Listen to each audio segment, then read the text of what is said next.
The season kicks off jumping straight to 2003 with a whirlwind montage that resets everything. Space exploration is now a combined US-Soviet venture, Earth's politics have shifted, and technology keeps pushing boundaries nobody saw coming. Ellen Wilson wins a second term and legalizes gay marriage. Al Gore lands in the White House. Helios rolls out a game-changing plasma engine, and some new names step in, like NASA's Eli Hobson and Miles Dale, an oil worker desperate to get off Earth. Mars looks completely different. Happy Valley's become a real, lasting settlement, and Ede Baldwin, now the base XO, drives the colony toward independence. But Ede's not just battling for the colony, he's fighting time. His hands shake, he's getting older, and it shows. He leads Mission Kronos, a high-risk mission to snag and mine an asteroid that could rewrite the future. The mission takes off, and suddenly, cosmonaut Grigory Kuznetsov is everywhere. He's the first person to set foot on an asteroid. Overnight, he's a global legend. Meanwhile, back on Earth, things slow down and get personal. Margot Madison hides out in Moscow, living under a fake name. She's isolated, watched, and cut off from the life she helped build. Her days blur together until a stranger shows up, hinting her story, not finished yet. Aleida Rosal still feels stuck, weighed down by old wounds and struggling to find her footing.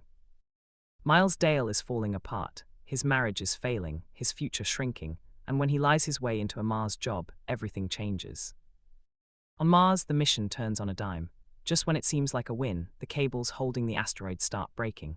A spacewalk is rushed to fix things, but chaos erupts. One astronaut dies instantly, impaled, and Grigory floats free, losing air.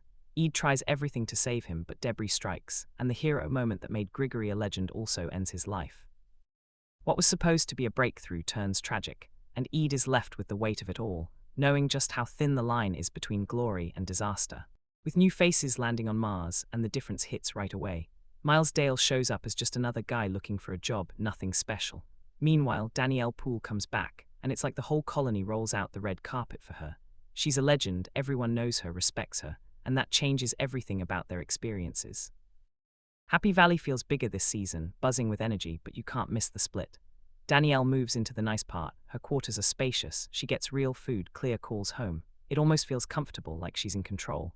Miles gets the other side, stuck underground, packed into tight rooms, lousy food, money slipping away, barely able to reach his family. It's two different worlds in one colony, and the gap is impossible to miss. Danielle steps up to lead, but morale is already tanking. She tries her best to hold things together, but honestly the system fights her at every turn. Ede Baldwin is tough, molded by years on Mars, and he doesn't have patience for complaints. For him, hardship is just the price you pay. The workers don't see it that way. Miles and Samantha push back, pointing out how astronauts get memorials and workers like Tom Parker are forgotten. Even recognition is something only a few get. Back on Earth, the struggle feels more personal. Aleida Rosals is still haunted, crushed by memories of the bombing. She's grasping for control and it's tearing her up. Then there's Kelly Baldwin, whose dream of finding new life on Mars is shot down before it really begins. When Aleida and Kelly cross paths, something sparks. Their frustration feeds off each other, and honestly, they're done playing by NASA's rules. They decide to strike out on their own. Over in Moscow, everything changes in an instant. Margot Madison wakes up and the city just feels off. Too quiet, Swan Lake everywhere, tension in the air. Out of nowhere, a military coup explodes. The streets go wild, soldiers flood in, and Margot tries to run but gets caught in the chaos. She's knocked down, dazed, surrounded. Suddenly, the world is tiny, collapsing around her, and it's clear she isn't calling the shots anymore. Right after the Moscow coup explodes, tanks clog the streets. Fyodor Korzenko and his hardliners take over and throw the Soviet Union into chaos, while the whole world holds its breath, watching the rules change overnight. Inside Moscow, Margot Madison gets swallowed up by the mess. Cops grab her, drag her through a brutal interrogation, and force her to sit through violence that's clearly designed to break her down. The power shifts around her, but her outlook just keeps getting darker. Right when she's sure she's being walked to her death, the script flips. She's hauled off to Star City and finds herself in front of Irina Morozova. Instead of another threat, Morozova lays out an offer: work inside the same system that nearly destroyed her. If Margot wants to stay alive, she'll have to play by their rules now. Over in Los Angeles, Kelly and Aleida are fighting their own war, quieter but just as grim. Every company backs out of their big Mars SEKR project. Too risky, too expensive, not the right time. So they go to Dev Iser, who's never been afraid to go all in. Their pitch turns into a power play. Dev storms back into Helios, pushes the board aside, and funds the mission himself. Aleida has to face the scars she's spent years trying to escape, and Kelly finally gets a real shot at her dream. Mars is a whole different pressure cooker. The coup severs their lifeline to Earth. Cosmonauts are stuck in silence, gripping the terrifying thought that their families might be gone. Miles, meanwhile, is scrambling to make it, but he lands right in the middle of Ilya's underground hustle. What starts as a small money job turns into a break-in across a locked-down North Korean sector. They get caught, but instead of prison, Lee Young-gil brings them in on something even more dangerous, smuggling Miles's wife to Mars. And through all this, Ed Baldwin can't hide that he's cracking. His connection with Svetlana deepens as everything falls apart, and for once he admits the truth. His hand shakes now. Age is creeping up, whether he likes it or not. With Mars finally hitting its breaking point, Svetlana and Vasily Galkin get into it during a surface mission. What starts as an argument turns into a shove, and Vasily smashes into a jagged rock. His suit rips, oxygen pours out, and suddenly everyone's scrambling to keep him from dying. That accident throws Happy Valley into chaos. Danielle Poole suspends Svetlana, but Moscow isn't satisfied. They want her back on Earth, and nobody believes she'll get anything like a fair trial. Irina Morozova isn't messing around.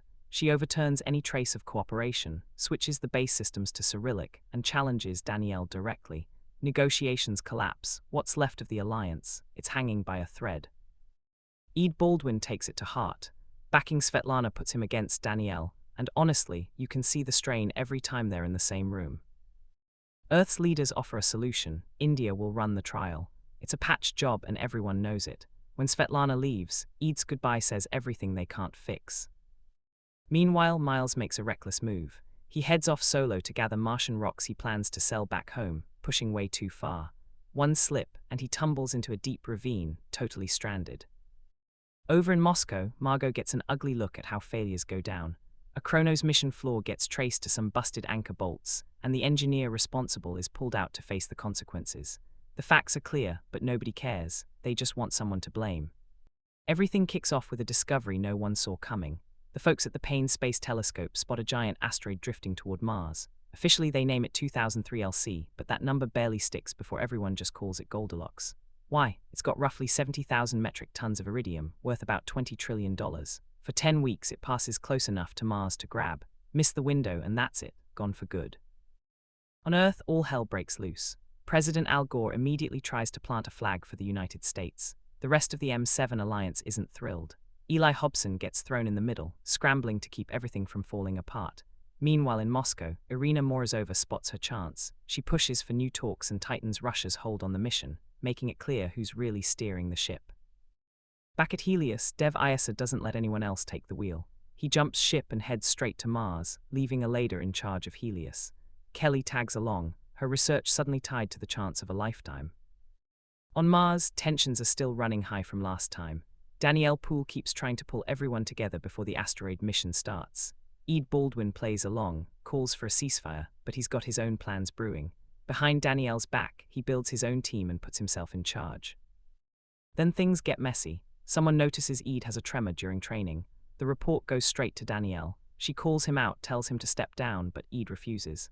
Danielle doesn't really have a choice. She grounds him and takes away his command. It's not just business, there's history there and it stings. Hovering in the background is a whole other story Mars can't shake off.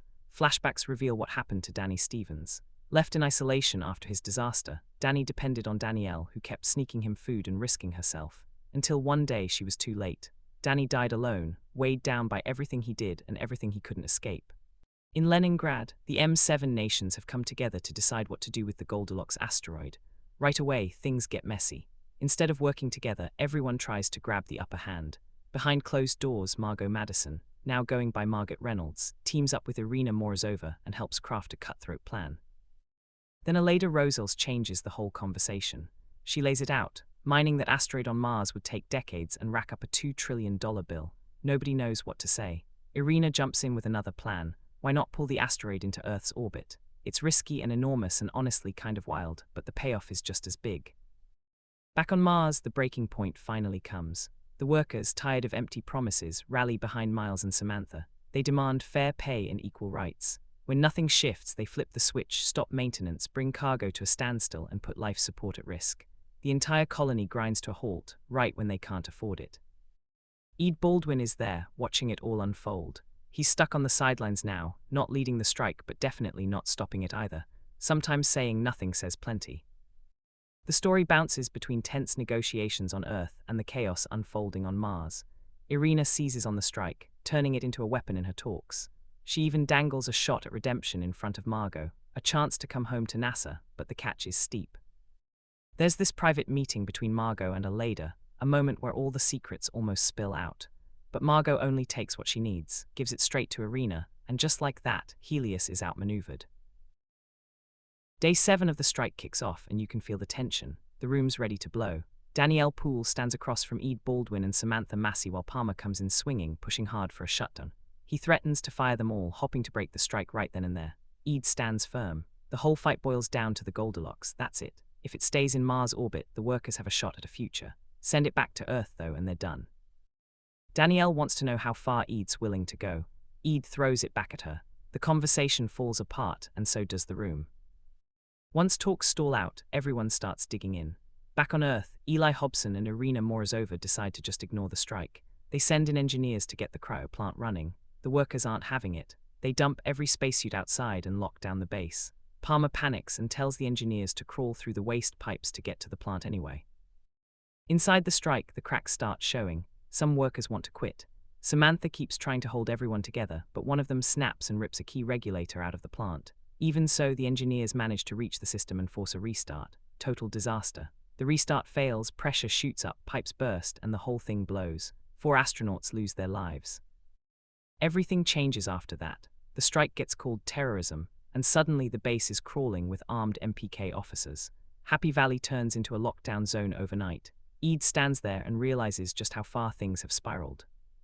Meanwhile, in Russia, Margot's ordered to head back to Houston to help negotiate. She doesn't have a choice, and she knows she's heading straight back into a life she thought she'd left for good. On Mars, Kelly, Alex, and Dev Isa finally show up. Dev doesn't waste time. He offers the workers more money, real benefits, even Helios shares. It works one by one. Workers walk away from the strike. Ede watches it crumble, knowing he can't stop any of it. Then Dev drops the real plan. No more negotiation, no compromise. He wants to grab Goldilocks and keep it on Mars. Build something new, answer to no one. Sergei Nikulov blending into suburban Iowa, teaching physics and keeping to himself. But when Margot Madison pops back into the public eye, his old life calls him. Sergei doesn't hesitate. He drops everything and heads for Houston, right back into the mess he thought he'd left behind. Meanwhile on Mars, the Goldilocks mission is set to push the asteroid toward the moon. That's the official plan. But Dev wants more. He wants Mars to keep the asteroid, to shift the balance of power. His plan: swap out the discriminator box with a decoy that'll secretly change the asteroid's course. Sam knows this is risky, but the workers need any leverage they can get, so he agrees to help. Things start falling apart fast. Miles gets roped in to move equipment. He doesn't love it, but the lure of something bigger is hard to resist. The real problem is right out in the open on the flight deck, which forces the group into a gutsy move. Alex, a kid, ends up crawling through the vents to retrieve the crucial part. Suddenly, he's at the heart of this whole operation. Back on Earth, Margot walks into NASA and is met with icy silence. No hellos, no warm welcomes. Nobody's forgotten her fall from grace. Sergei tracks her down and lays it out plainly. Irina Morozova still pulls all the strings, and Margot is still caught in her web. In Houston, Margot realizes her freedom was just an illusion. On Mars, the mission kicks off and the heist is underway, but Sam has a watcher. Just one wrong step and everything blows up. There's no room left for mistakes. A month slips by and the whole plan is on the edge of collapsing. Deep inside Opscom, Dev, Ede, and Miles watch as the Ranger clings to the Goldilocks asteroid, locked out and helpless while the clock ticks down. Sam, been hiding out onboard for weeks, waiting for any kind of opening. With the asteroid rushing toward disaster, Dev sets a hard deadline: 48 hours. No more waiting. Sam makes her own chance, sabotages the system by shorting out the discriminator, and steps in as the hero. She grabs the replacement and slips in Dev's modified version. Suddenly, control snaps over to Dev's team. But having control brings new problems. Ede and Miles lean hard on their shaky alliance with Commander Lee, promising to get his family to Mars if he lets them use his hidden surveillance network. It works for a while, then it all comes apart. Commander Cho finds the device and takes it to Danielle. Suspicion hits Miles fast. Before things blow up, Lee knocks Cho out cold, buys them just enough time to keep things going. Meanwhile, back on Earth, everything gets personal. Aleda arranges a quiet reunion for Margot and Sergei, one normal moment, like people instead of pieces on a chessboard. Sergei offers Margot a way out, a life beyond politics and orders. But that hope is crushed almost immediately. A silent intruder kills Sergei, making it look like suicide. The message: nobody walks away clean. Back on Mars, Kelly can tell something changed in her dad. Ede finally tells the truth. He's not fighting for just one mission. He's afraid of fadding away, losing his purpose.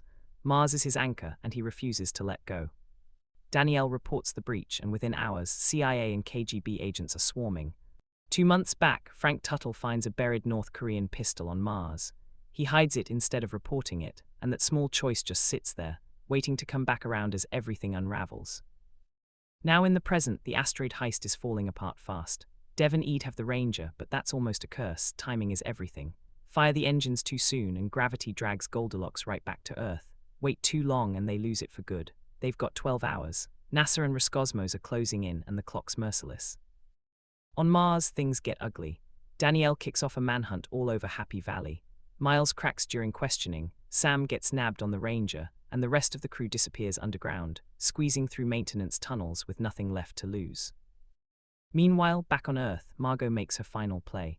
After Sayage dies, she shuts down any hope of Earth retaking control by disabling the override system. She hands the asteroid to Mars, fully aware of the price. Irina arrests her right away. Before she goes, Margot leaves a last message for Aleida. This was for the future. Goldilocks drops into Mars' orbit. They pull it off. Everything changes after that. Mars ends up holding the most valuable prize in the system, so Earth is forced to cut a deal. Dev takes control through Helios. The workers finally get what they fought for. Everyone gets pardoned except Margot, who's left behind.